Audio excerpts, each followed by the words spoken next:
Poor girl pays bus fare for a stranger, not knowing he is a millionaire. What he did surprised everyone. Before we begin the story, leave a comment below and tell us where you're watching from. Enjoy the story. The rain had started around dusk, falling softly over the city like a gentle veil. Droplets traced long streaks down the bus stop glass, blurring the city lights into dreamy smudges, as if someone had tried to wipe away a half-remembered dream. Julia sat hunched over on the cold metal bench. Her navy blue diner uniform still bore traces of a long shift. Faint grease marks, a wrinkle here, a thread loose there. Her eyes were tired, staring off into the night where the headlights of the last bus flickered dimly through the mist. It was 11 p.m., the final bus of the night. And in the pocket of her worn jacket, she had exactly one crumpled dollar, just enough to buy a loaf of bread the next morning. She exhaled, not out of hunger, but exhaustion. The bus pulled up with a grumble and a hiss. As the doors opened, Julia rose instinctively, but tonight something was different. Standing at the top step was a man, soaked to the bone, his hair disheveled, his suit rumpled and clinging to his skin. His voice cracked as he pleaded with the driver. "I was mugged. They took everything. My wallet, my phone. I just need to get home." The driver, an older man with a tired face and little patience, folded his arms. "Yeah, I hear that every night. No money, no ride." The man didn't argue. He didn't get angry. He just stood there, shoulders slumped, hands dangling at his sides like the last bit of hope had slipped through them. Water dripped from his sleeves and pooled at his shoes.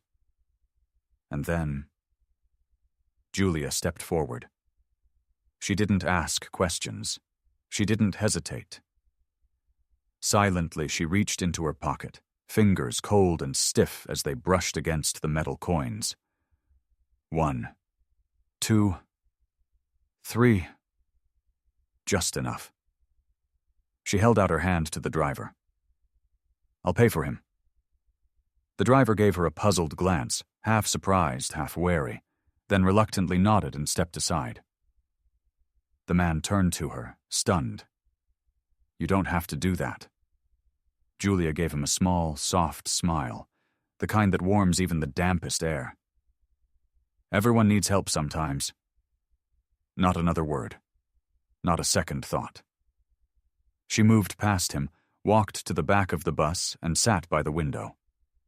Outside, the rain fell harder now, drawing flickering streaks across the glass like a watercolor in motion.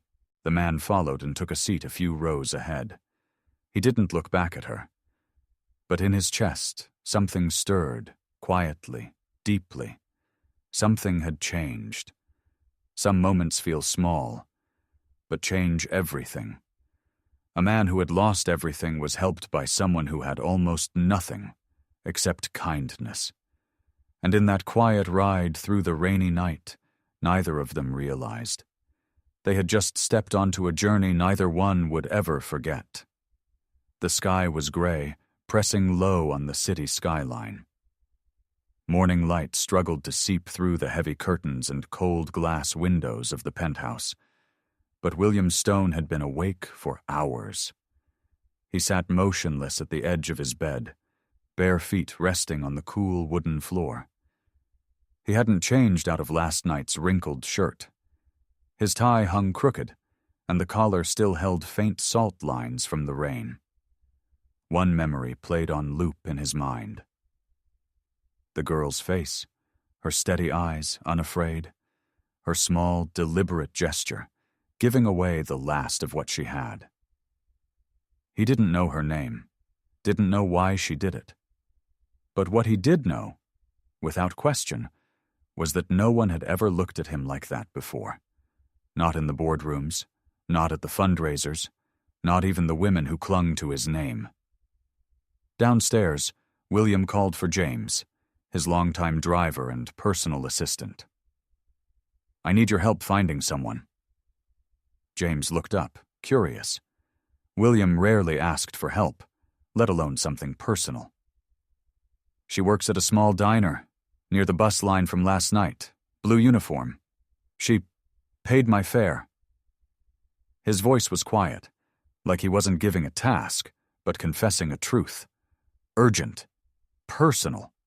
3 days later, on a quiet morning, William stood outside a modest little diner tucked between two concrete buildings.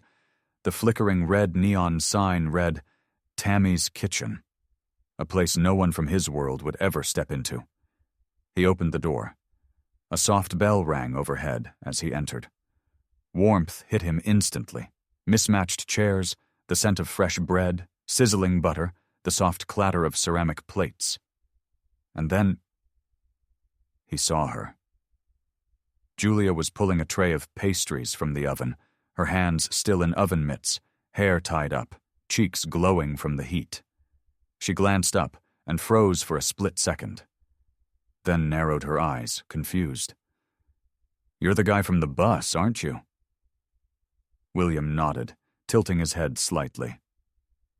"I never got a chance to say thank you. And I don't usually owe anyone a cup of coffee." Julia gave a short laugh. Guarded, but not cold. "I figured someone like you would have forgotten by the next morning." "I forgot everything," William said honestly. "Except the way you looked at me." Her cheeks turned a shade pinker. She turned to pour coffee, her voice softer. "Sit wherever you want. I'll bring it over." From that day forward, William came in every morning. Like clockwork. No driver, no suits, no security detail.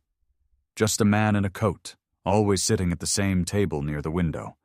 Black coffee, sometimes a croissant, never anything more. Julia noticed right away. He didn't belong here. The way he held his cup, the subtle way he tipped, generous but never flashy, the way he listened. He never asked personal questions, never flirted. But he was present in a way most people weren't. And Julia, though she'd never admit it, started to look for him as soon as the doorbell rang each morning. There was something in his eyes. Not neediness, not expectation, just attention. Quiet, focused attention.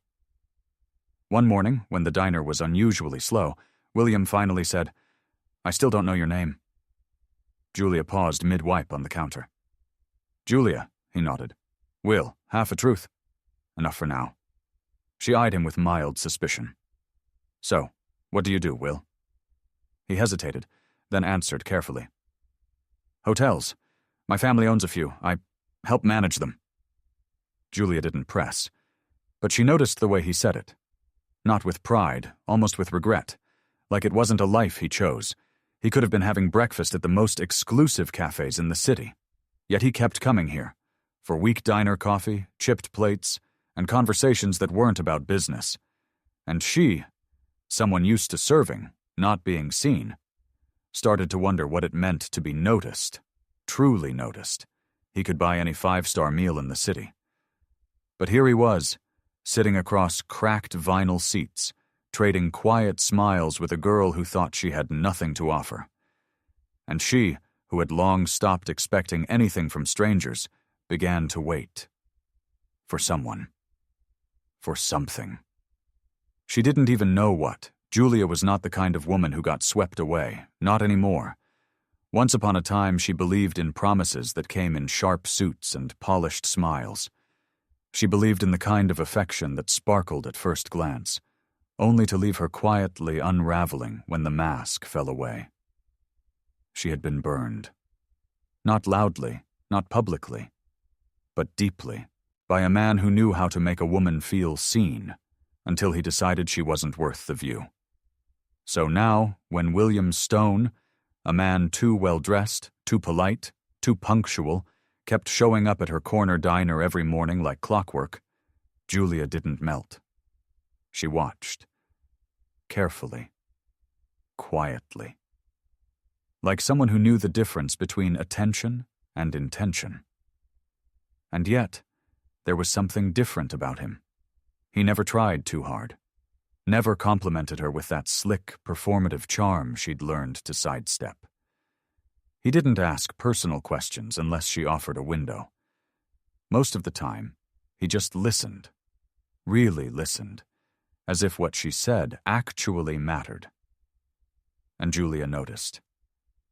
She noticed how he always tucked his phone away instead of scrolling, how he remembered the names of the older regulars and gave up his seat without fanfare, how he stirred his coffee like it was a ritual, not a habit, how his eyes, tired, maybe a little haunted, still lit up when she laughed. It had been 2 weeks since the night she paid his bus fare with her last coins. Now he was here every morning. Same seat by the window, same calm presence. And no matter how she tried to rationalize it, chalk it up to curiosity, guilt, or habit, Julia couldn't help but feel it. The way her heart softened just a little when she saw him walk through the door. Late one morning, after the breakfast rush had faded and the diner grew quiet, Julia leaned against the counter, wiping her hands on a damp cloth. Her apron was stained with coffee and syrup, and her feet ached from the early shift. But she didn't mind the stillness.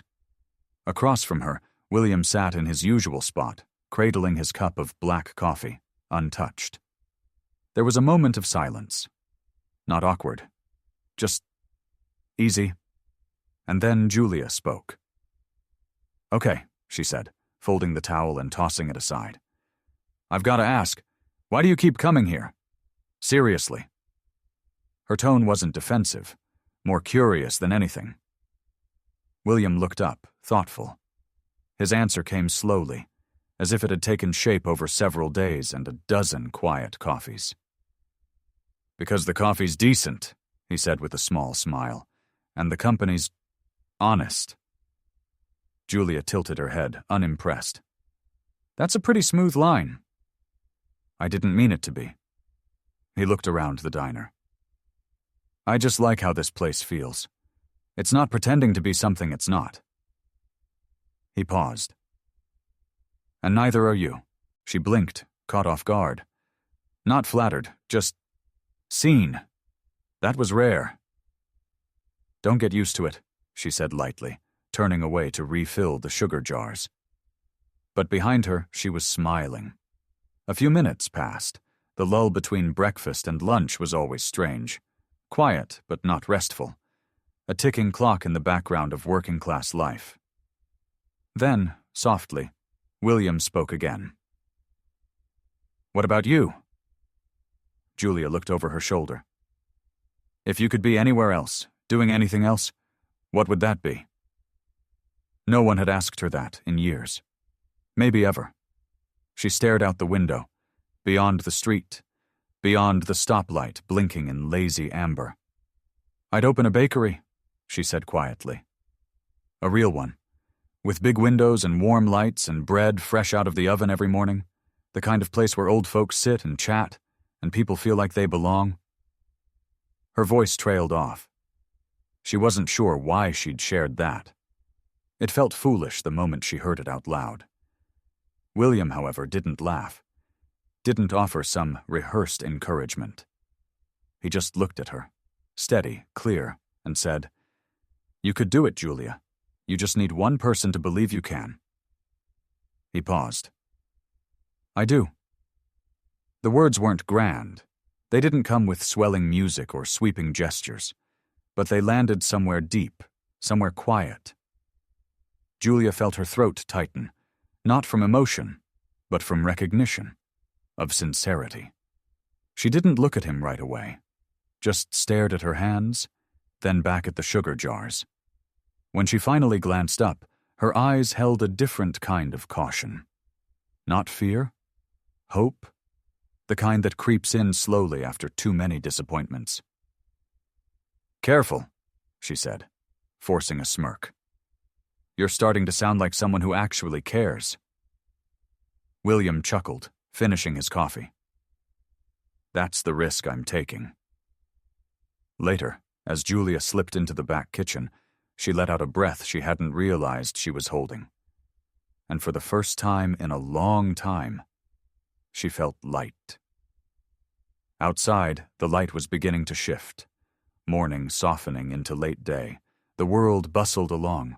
Cars honked, kids laughed across the street, and life moved on.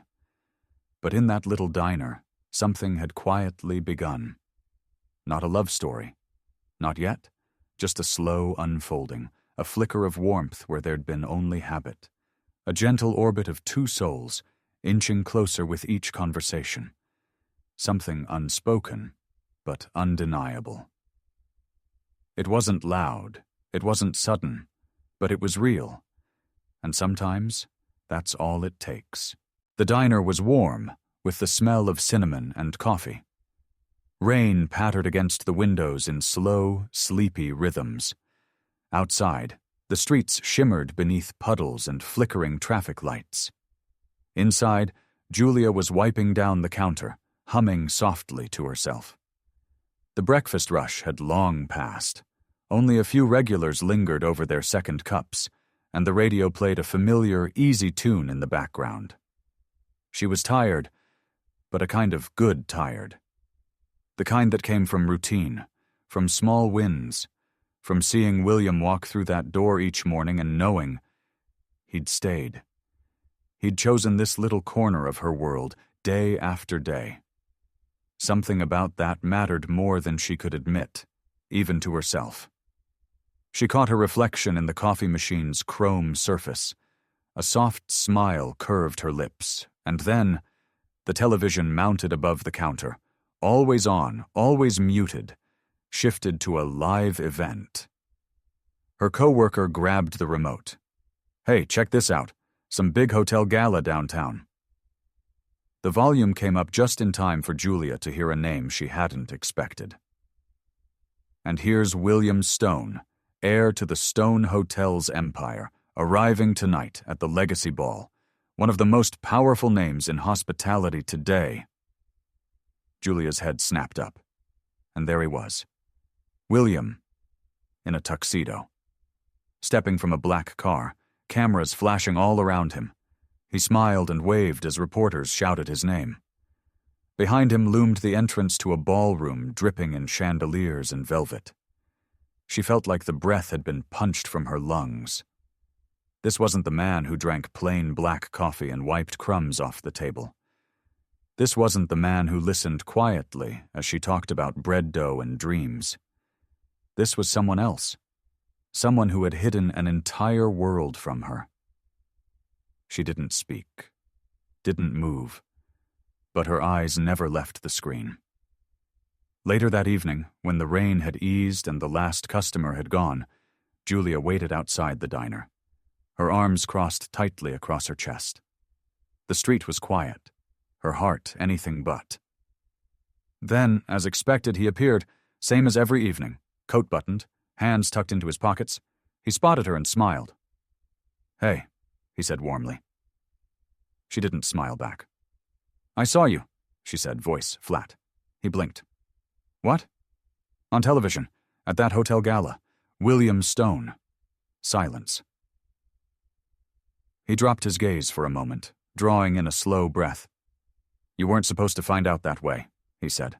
Julia took a step closer. Her voice trembled, but her eyes were sharp. "So what was this?" she asked. "A game?" "No," he said quickly, shaking his head. "No, I never meant for it to be a lie." "But it was one," she whispered. He sighed, rubbing the back of his neck. His voice softened, heavy with conflict. I didn't want to be seen as him, as the money, the name. I liked who I was with you. I liked how you talked to me like I was just a guy at the counter." "You were never just a guy at the counter," she said. "You were someone I started to trust, and you didn't trust me enough to tell me the truth." "I was afraid," he said quietly. "Afraid that once you knew who I was, everything would change." "It did change," she said, her voice barely above a whisper. "But not because of who you are, because of what you hid." She looked away for a long second, rain dripping off the awning above her. "You could have told me, William. I wouldn't have cared about the money. I cared about the truth." He stepped forward. Julia. But she shook her head and stepped back.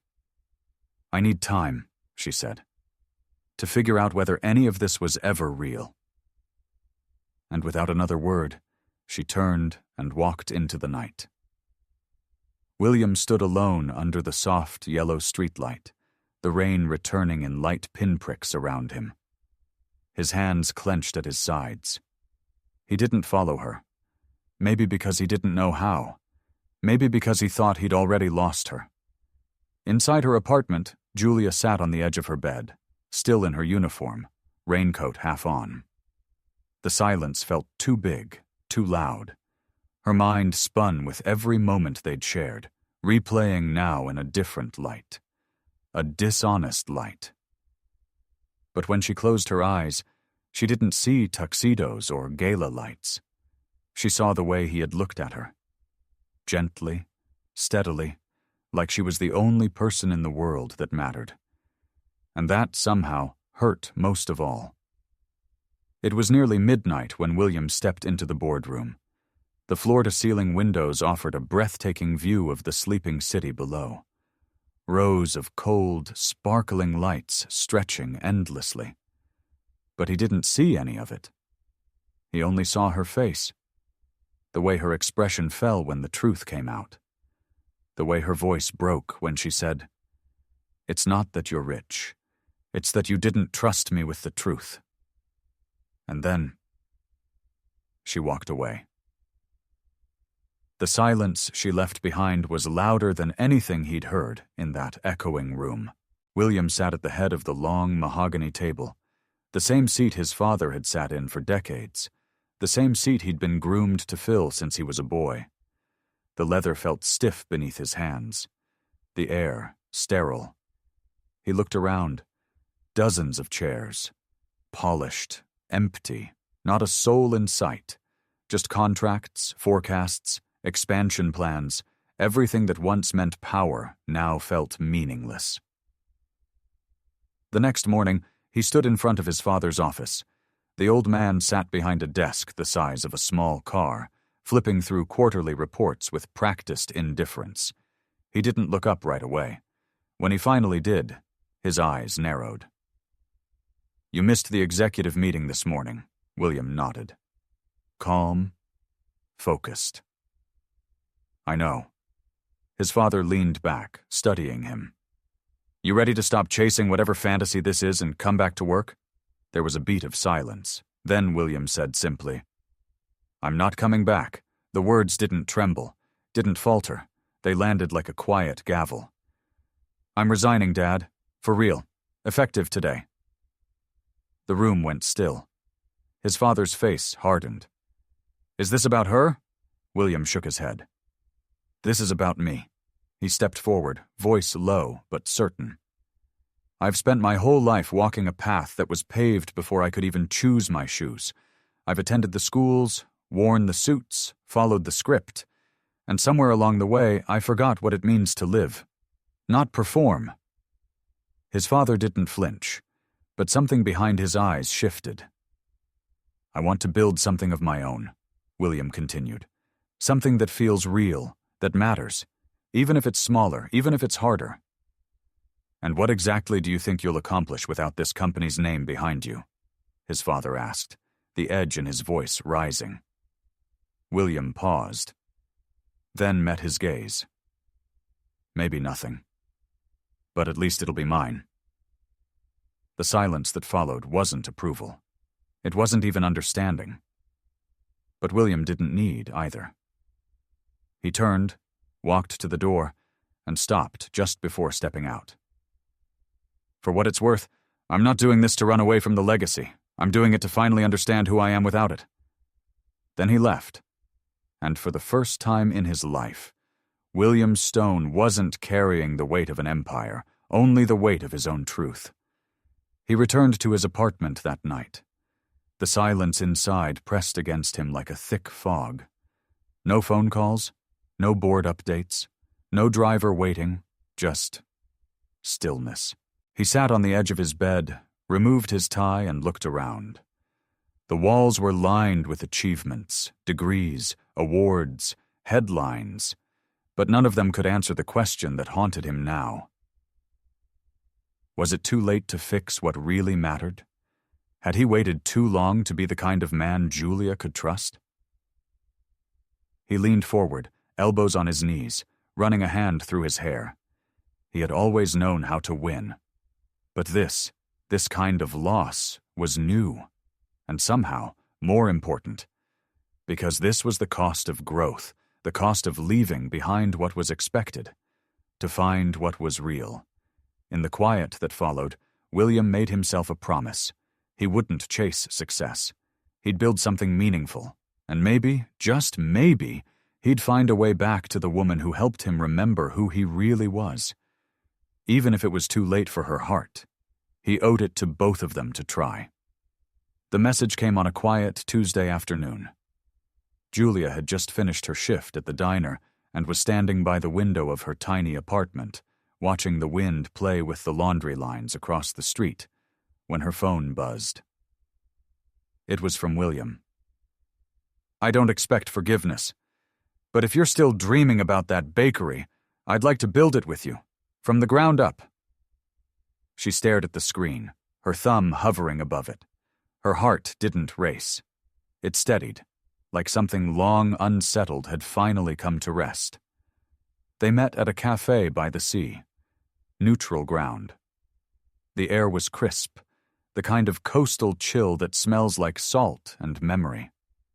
The little cafe sat on a cliff overlooking waves that crashed and pulled like time itself. William arrived early. Julia, as always, took her time. When she walked in, their eyes met. No bitterness, just silence. A gentle pause in life. He stood up, not to impress, just out of instinct. She didn't smile. Not yet. But she didn't leave either. They sat across from each other, a steaming pot of coffee between them. 2 cups and months of unspoken words filling the space. William leaned forward, both hands wrapped around his cup like a man holding on to something fragile. "I found a town," he said. "Small, by the coast.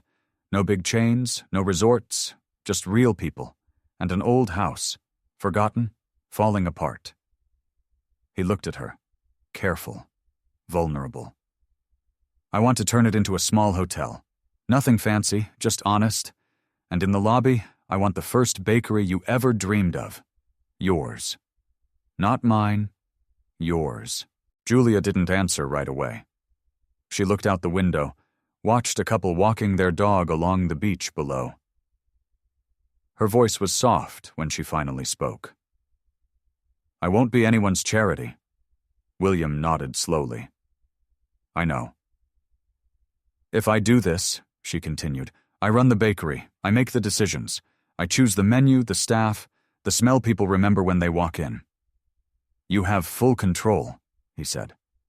"I'm not looking to rescue anyone. I'm hoping to stand beside someone who's already strong." That made her look at him. His eyes weren't pleading. They were steady, quietly certain. "I'm not asking to be the hero in your story," he said. "I just want to walk with you while you write it." She took a breath and smiled. A real one, for the first time in a long while. "You always talk like a man from a movie," she teased. He chuckled, easing back in his chair. "Maybe, but I've been watching a better story lately. Yours." They stayed there for hours, letting the sea speak between their sentences, letting the space between them shrink, inch by inch. Weeks passed. Plans formed.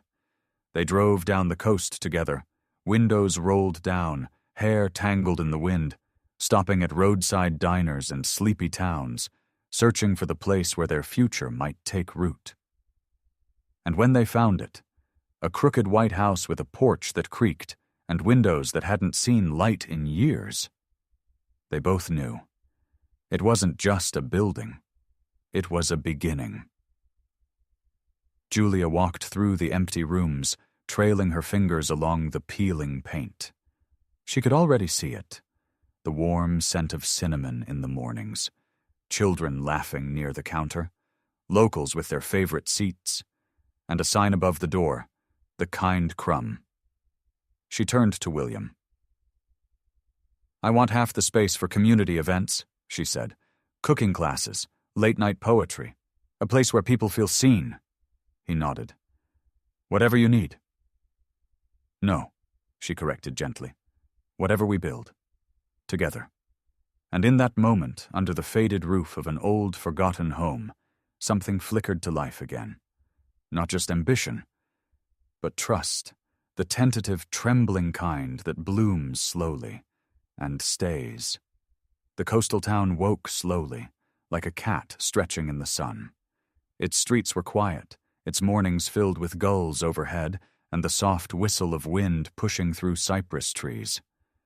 Julia and William arrived just before dawn one Monday, their car packed with notebooks, second-hand tools, bags of hope, and an espresso machine Julia refused to part with.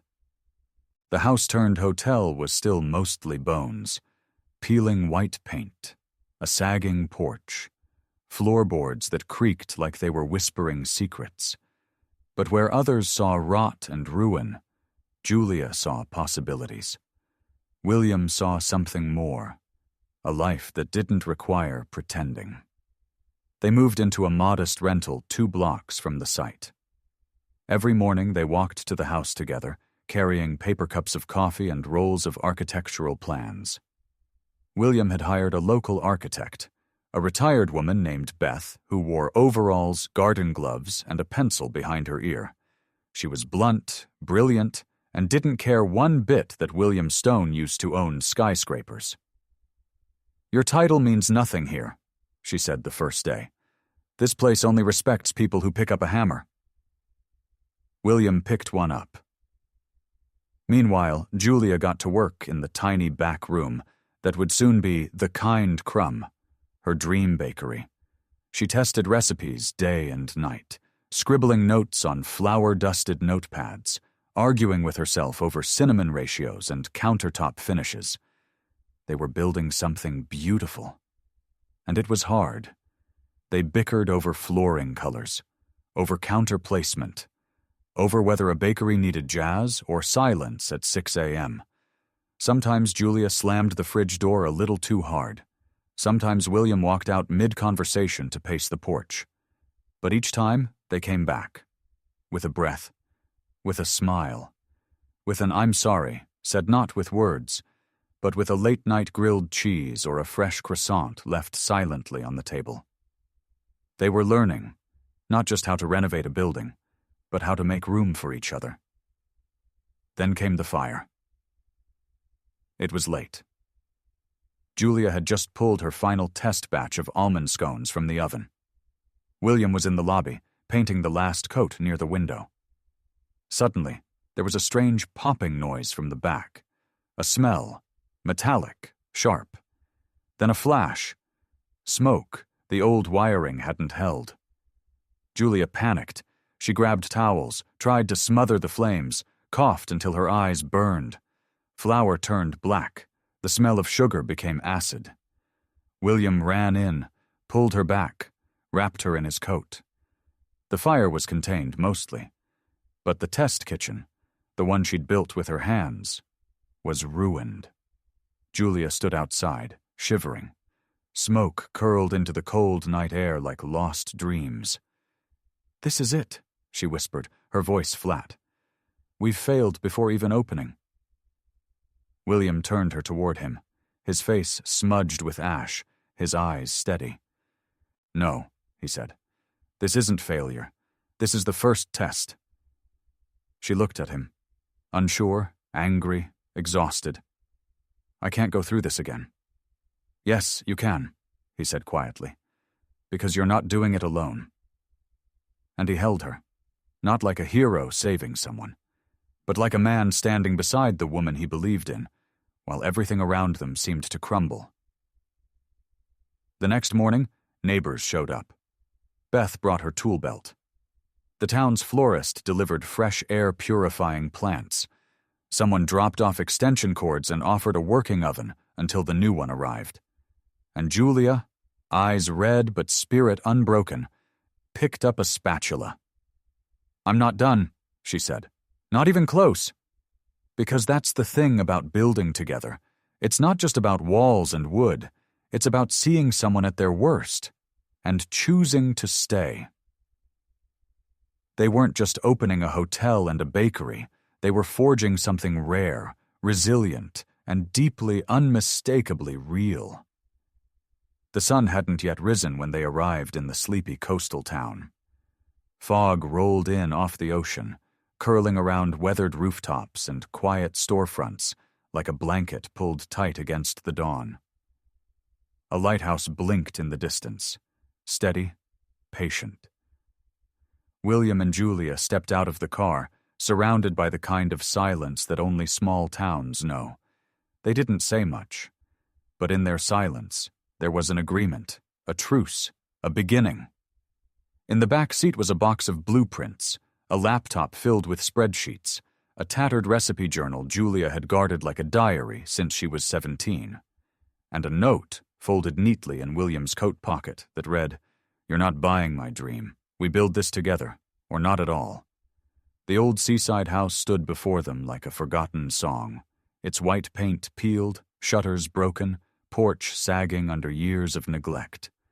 But it had bones, good ones, and soul. Julia saw more than a building.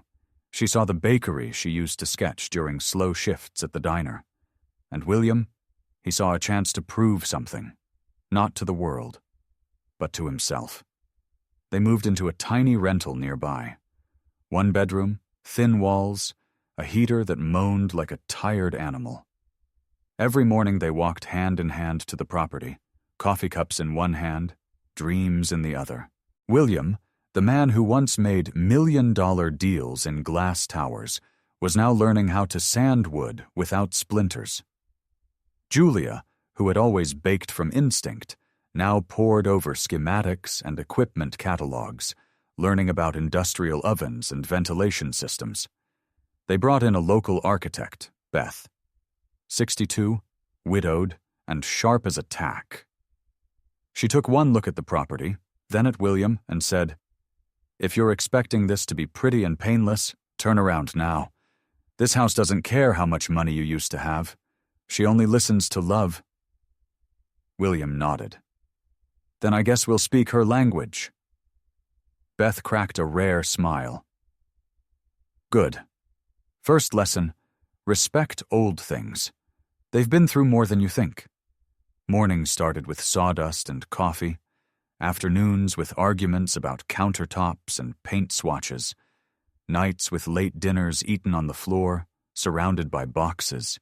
They fought over the small stuff, where the bakery window should go, what color the tile should be, whether scones should be baked with cardamom or cinnamon. But each fight ended the same way, with someone reaching across the table, offering not solutions, but presence. They were learning how to fight fair, how to stay, how to forgive in real time. One cold night, everything almost fell apart. Julia had been testing her signature almond honey rolls in the new oven. William was in the hallway, painting trim. They were tired, bone tired. But for the first time in weeks, it felt like things were coming together. Then, a pop, a flicker, a smell, burning plastic, smoke, a boom of sparks from the fuse box. The fire wasn't big, but it didn't have to be.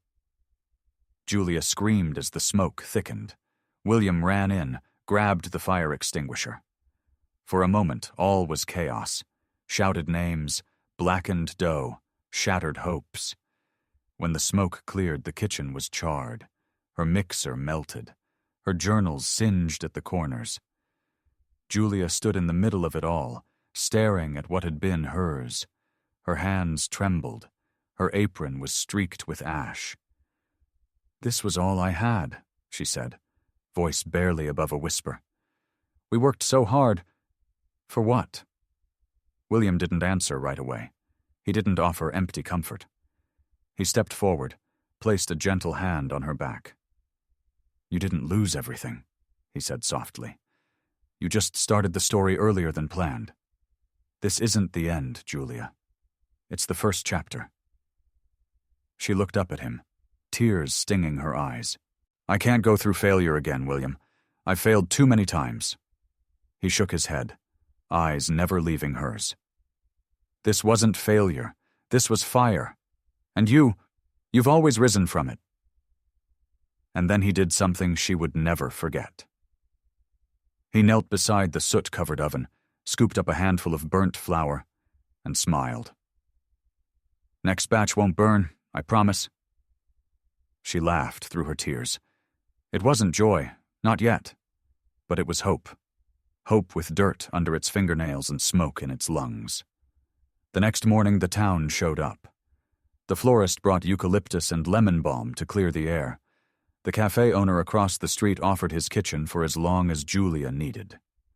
Beth arrived with a new circuit breaker and a bag of her late husband's tools. "This town," she said, "isn't impressed by money, but it does show up for people who try."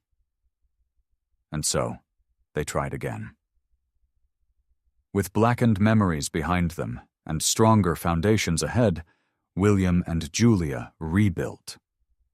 Together. Not as rescuer and rescued, not as billionaire and waitress, but as two stubborn souls who knew that sometimes love doesn't start with flowers or fireworks, sometimes love starts with ash. And what you choose to grow from it, it started with a single photo.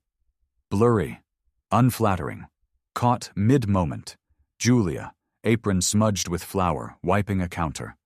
Beside her, William in rolled-up sleeves carrying a bag of sugar. But it wasn't the image that exploded online. It was the headline. "Hotel Prince abandons empire for waitress-turned-baker, inside the romance that shook the Stone legacy." By noon, it was everywhere. News sites, gossip blogs, Twitter threads filled with emojis and flame icons, think pieces questioning William's mental state, TikToks dissecting Julia's past. At first, Julia thought it was a joke. Then she opened her phone. There were hundreds of notifications, messages from high school classmates she hadn't spoken to in years, people pretending to cheer her on, others questioning her motives. Under a reposted photo of her tying her apron, the comments burned like wildfire. "Gold digger with good timing."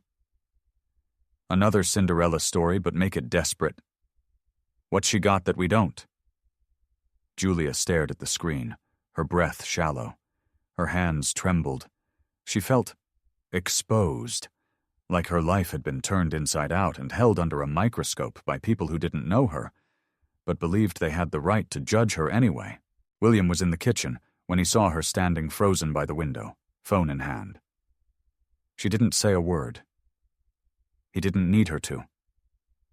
He walked over, gently took the phone from her hand, and placed it face down on the table. "I'm sorry," he said. Julia blinked hard. "You didn't post it." "No," he agreed. "But it followed me here, and now it's following you." She pulled her arms tight across her chest, like armor. "I just wanted a life that was mine," she whispered. "I didn't ask for this. I don't want people laughing at me like I'm some charity case who baked her way into your heart." William stepped closer, his voice quiet but firm. "I lived most of my life in a world where no one laughed at me, not because I earned respect, but because they were afraid of what I represented. Power, money, influence." He looked out the window, where the town street stretched under the soft gray of afternoon. "But I was lonely, Julia. All that silence was empty. And now, people are talking, judging, mocking." He turned back to her, his eyes steady. "But for the first time I feel free, because I'm not hiding behind a name. I'm just me.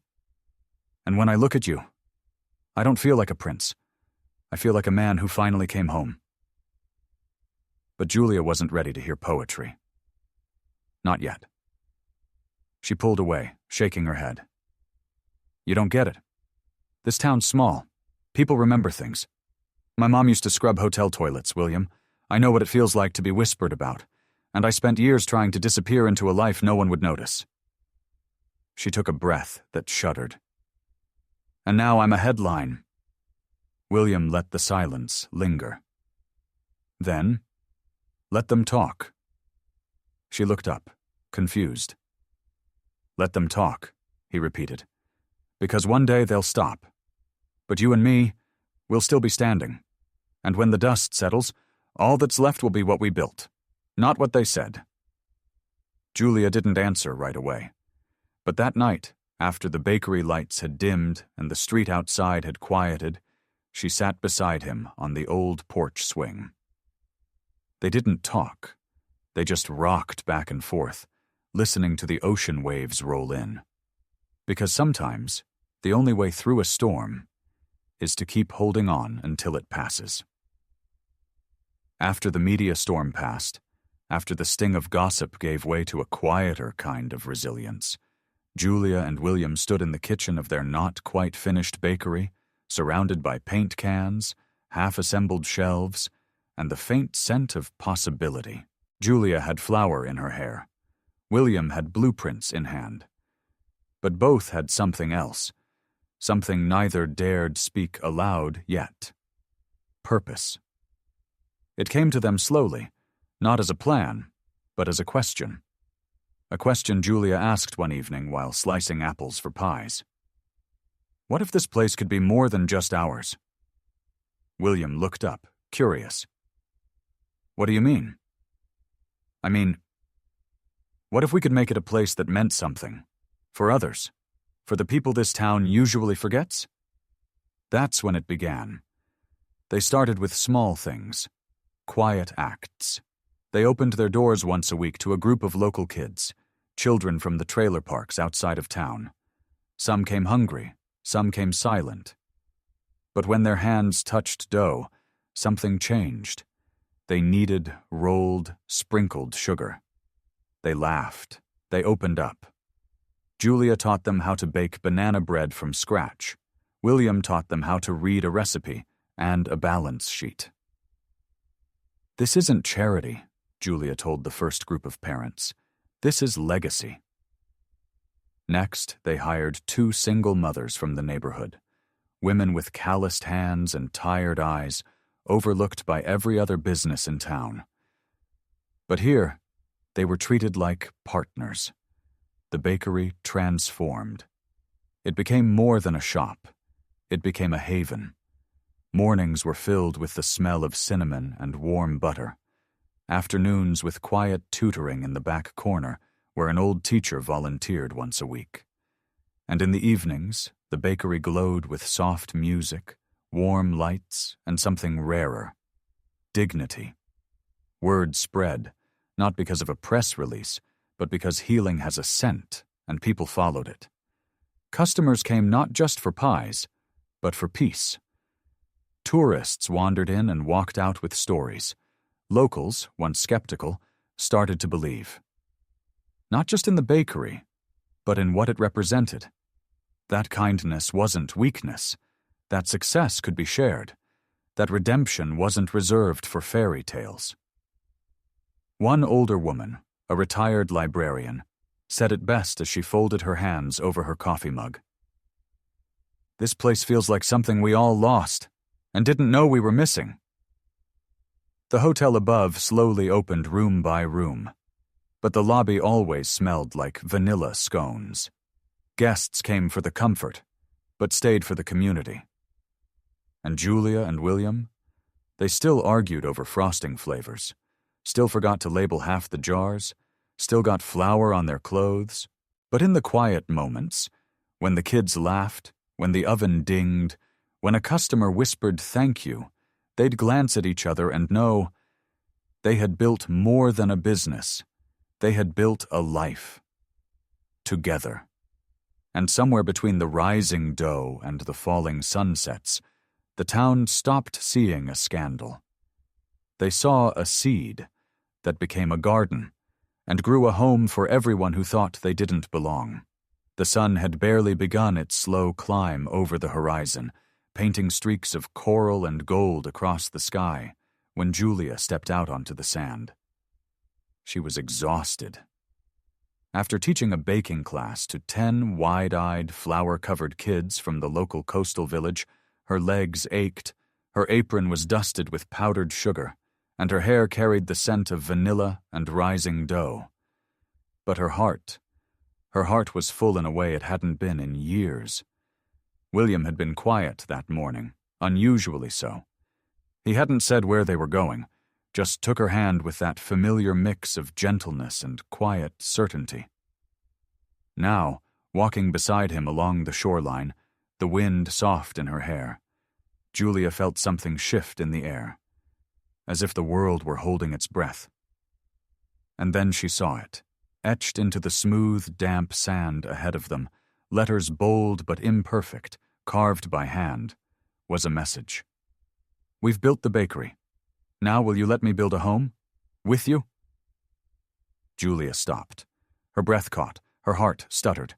She turned, and there he was, William, down on one knee, the wind tousling his hair, the rising sun casting a golden halo behind him. No tuxedo, no grand spectacle, just him, earnest, vulnerable, and entirely hers. He opened the small velvet box, revealing a simple, elegant ring. Nothing flashy. Just honest.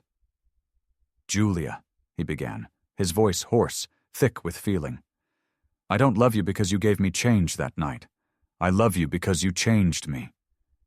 You didn't save a stranger. You reminded a broken man what it meant to be seen, to be believed in, and to believe in someone again." He took a breath. "I want more than just to build something with you. I want to be your something. Will you walk the rest of this life with me?" Julia didn't answer. Not with words. She nodded. Then tears, and then, without hesitation, she fell to her knees and wrapped her arms around him, burying her face into his neck, the ring still cradled in his hand between them. Neither said a word for a while. They just stayed there, on the wet sand, in the pink gold light of morning. Two people who had weathered every doubt, every fear, and had somehow, miraculously, arrived here. Together. If you've made it this far, comment below. Just one coin, but it rewrote destiny. That's how I'll know you're one of the true fans, someone who really felt Julia and William's journey. From 0 to 10, how would you rate this story? I'd love to hear your thoughts in the comments. And don't forget to subscribe to the channel for more heartfelt stories like this, where every moment is crafted to touch your soul.